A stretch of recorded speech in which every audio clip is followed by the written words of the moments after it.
Hi, Bonnie Zimmerman with the Indonesian Parrot Project. Wanted to give you an update today on this beautiful Sunday in Pope Valley. I'm going to talk a little bit about our very first birds. In 2004, we were on an eco tour, and there was a confiscation of birds from a trafficker, and they were in Sarum. We decided on the eco tour to go check out the birds at the forestry department, and they were not in good shape. There were Moluccan cockatoos, eclectus, red-cheeked parrots, and cassowaries. So we decided to see if we could get the birds and have them turned over into our care. We had always dreamed of doing something like this. So half the team stayed behind to negotiate the birds released to us. They were considered police evidence, but we managed to make our point by giving them a digital camera. And I went forward with the rest of the team, and we stopped at a local village. We stopped at the local market.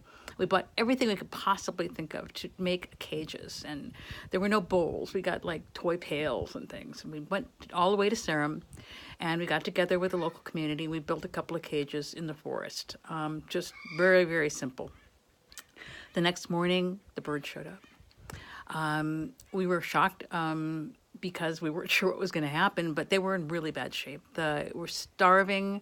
They were still in the same cages that they had been in when they were confiscated from the illegal trade.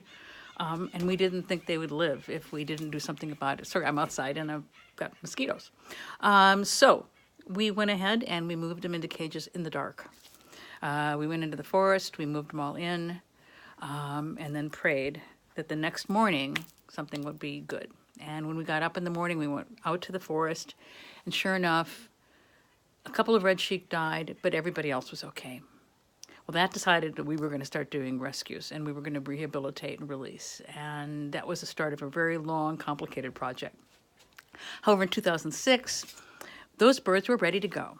There were 5 Sarum cockatoos, Moluccans, and we had a huge cage built that was a huge flight cage where they were, and they had no interest in man.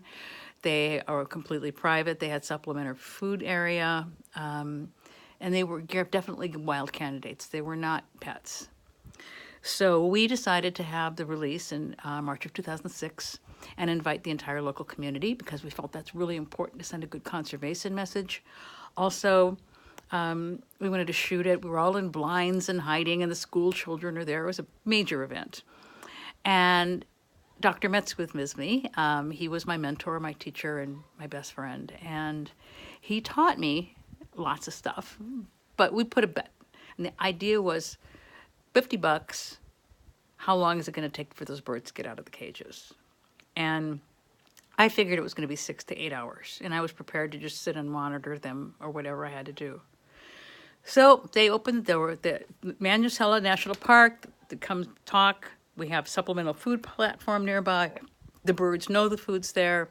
We do a soft release, which is what we do under CITES and IUCN. And they open the cage. Those darn cockatoos were gone in 15 minutes. 15 minutes. I mean, one went out, and then the rest of them were just like, wings don't fail me now, I'm out of here. So I lost the bet. But the thing that's really happy ending this, besides our first release was a success, is that we were able to shortly, maybe 6 months later, during monitoring, spot one of the birds that we released to the wild. We could see his band, and you know what? He took a mate, and they had a baby.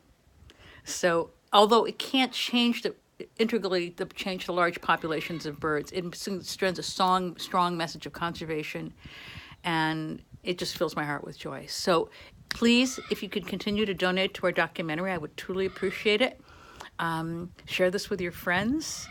And we'll be sending more news in the next couple of days, next couple of weeks. And again, thank you for